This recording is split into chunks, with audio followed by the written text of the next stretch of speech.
Now, my question is for all these people that have a problem um, with these riots and these protests going on right now, especially to the people that felt that it was necessary to have rallies and protests and go to state capitals when it came to quarantine because people felt it was their God given right to work and make a living and things like that. And I get that, I understand that. But my question is, do you feel that it's a black man's God given right to breathe? Because I don't see that same type of energy, and that's just confusing to me. Now, my question is this: um, we got to ask ourselves ultimately, what is the long term solution? I mean, you can only riot so much, and I understand all the protests and the rioting. Sometimes you just get to a point where you just had enough, and you just have to act out. You just got to lash out, and I get that completely. But what is the long term solution? Because we can't keep doing the same thing, the same cycle. Something happens, everybody riots. There's no solution. Everybody's tired of it. Now, my question also goes to white supremacists. Why can't you just get over yourselves? You know what I mean? Like in the society that we live in, right? Growing up, when I was a kid, we had VCRs, we had cassette tapes, we had payphones, we had calling cards, we had all that stuff. But all that technology doesn't exist anymore because you have to advance technologically. So to still have that mindset that you're somehow superior to another race, it makes no sense. You might as well say that the world is still flat. You might as well have that mentality. You got to get over yourself. We got to progress mentally, and you can't. What bothers me is when people say, "Get over slavery, get over slavery." Well, that's like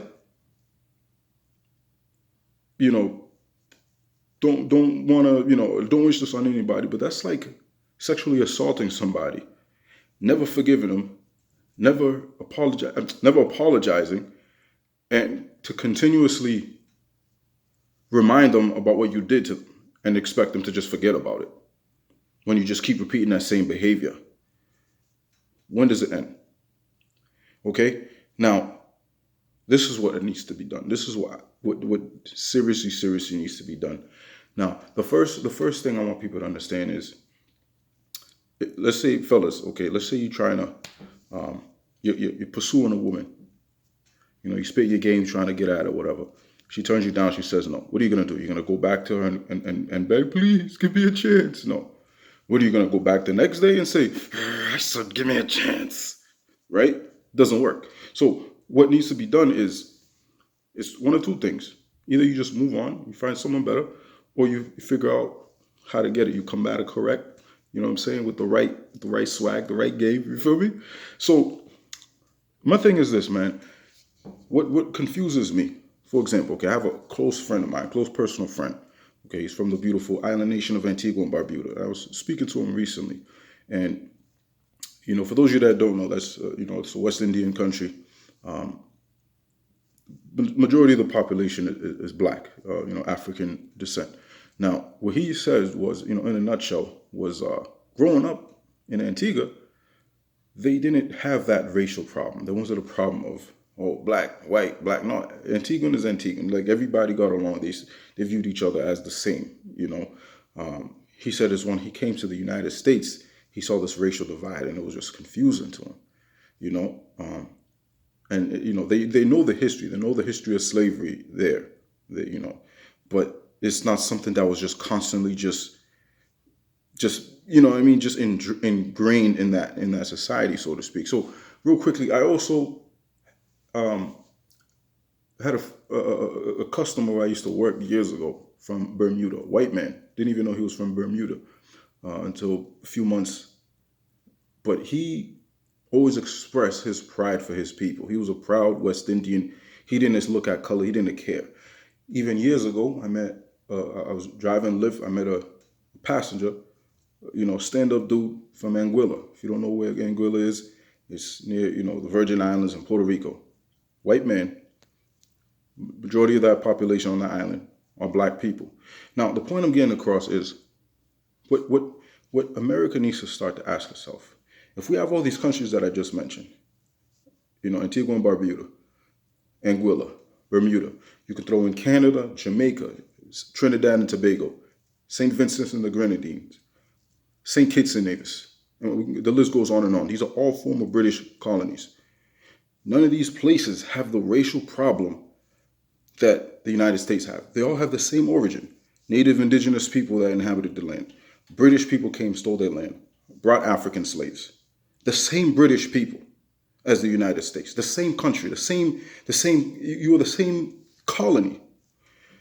So the question now is, why? I'm not saying any of these countries are perfect. Everybody, there's going to be bad apples anyway, but it's not something that's ingrained in their society where there's just that much tension. These people in these countries, they embrace each other no matter what their racial ancestry is. They view each other as the same. And that's what this country needs to get to a point of. And I'm going to tell you why it's so difficult, why the system is so set up for it not to be that way. Now, for those of you that don't know, we're going to use Mexico, for example. Mexico actually has a black population, very small, but they exist. And I'm not talking about black immigrants. I'm talking about blacks that were brought over on slave ships that have been there for over 500 years. The crazy part is they were not even recognized as people, as part of the census until a few years ago. And we're in the year 2020, and they've been there for 500 years. And the government didn't even recognize them as Mexican citizens.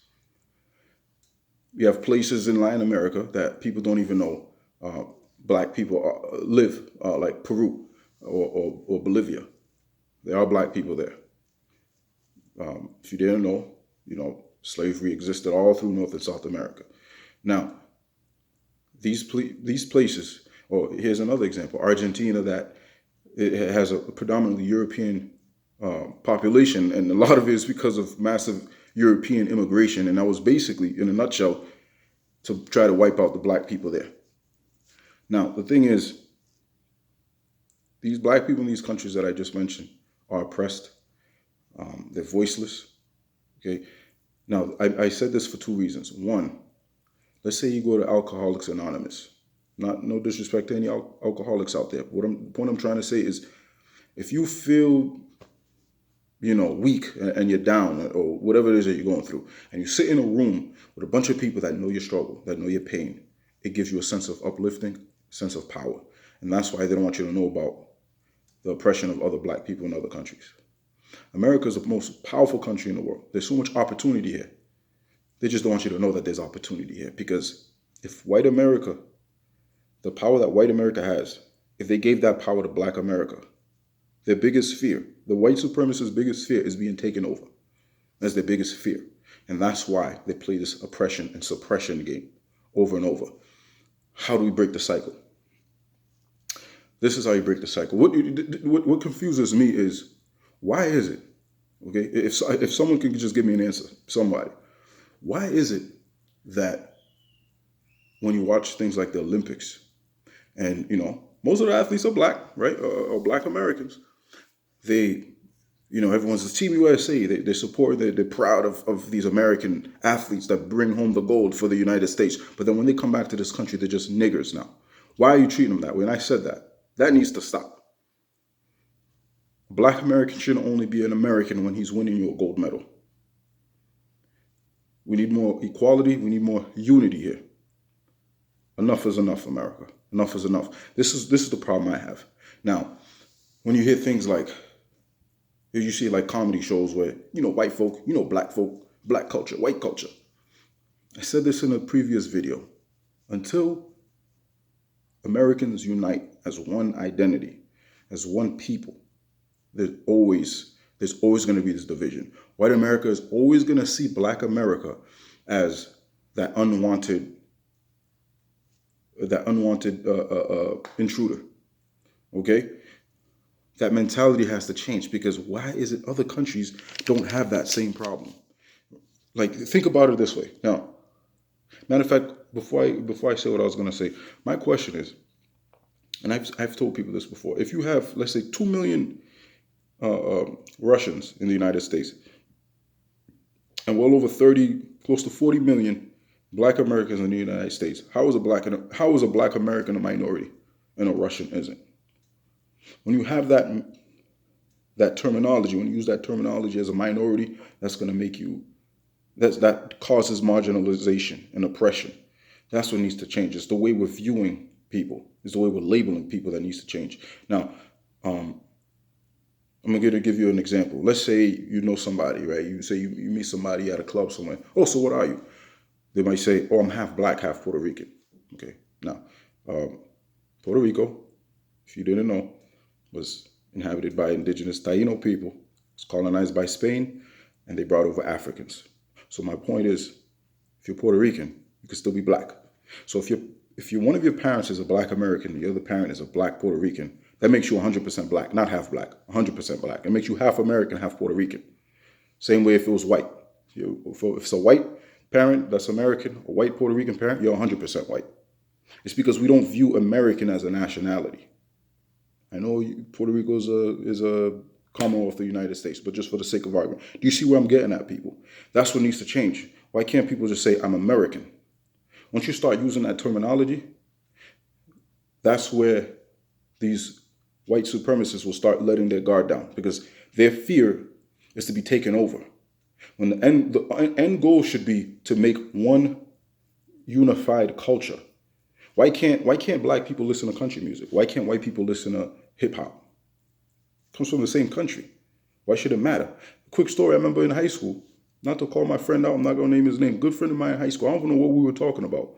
He was on the bus going to school, and then he said something like, I'm black, I don't have to talk proper. And we all just like, go, what? See, you can't blame him at the end of the day, right? Because it's what we're teaching young men and women of color, or young black and brown men and women, that your skin color somehow dictates how you're supposed to behave, how you're supposed to dress. That has nothing to do with it. Let me tell you what being black is. Being black has absolutely nothing to do with other than having sub-Saharan ancestry, sub-Saharan African ancestry. Nothing more, nothing less. That's what being black is. Okay? That's what it is. And until we start looking at it that way, white people are always going to say, your people, your kind, that culture, that society. And they're never going to want to lend a helping hand, because at the end of the day, it's white America's responsibility. You started the mess. You're the one that have the power to make the difference, to make the change.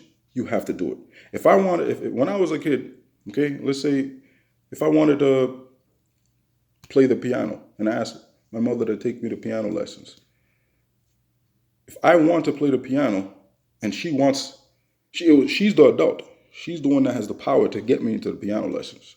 But if I don't want to play the piano and she brings me to piano lessons, she's wasting her time. So my point is, it has to work on both ends. Black America has to want to play the piano, which is what Black America has been asking for such a long time. White America is the one that has to bring Black America to piano lessons. You see what I'm trying to say? That's what needs to change. Now, before I go, my closing statement. I'm not going to take the credit for this. This is an idea that my brother came up with. Let's start a new movement. Let's start a new trend. We live in a society of trends. Why don't we start a trend called One Country, One Culture? A unified American society. Now, I'm not saying that those of us that are from other places, we need to forget our cultures and our identities and things. No, what I'm saying is, let's start embracing all of our cultures. Learn about the other people that live in your community that are from other places. But more importantly is, let's take Black American culture and let's take white American culture, so to speak, and let's make it one. Unify it. Because that's the only way this is going to work. Okay, we can sit here and protest and argue and fight till the cows come home. And we can do this till we're blue in the face. It's not going to work. It's tiring. It's old. Enough is enough. In my strong opinion, that is the only solution. So let's start that movement. One country, one culture. God bless.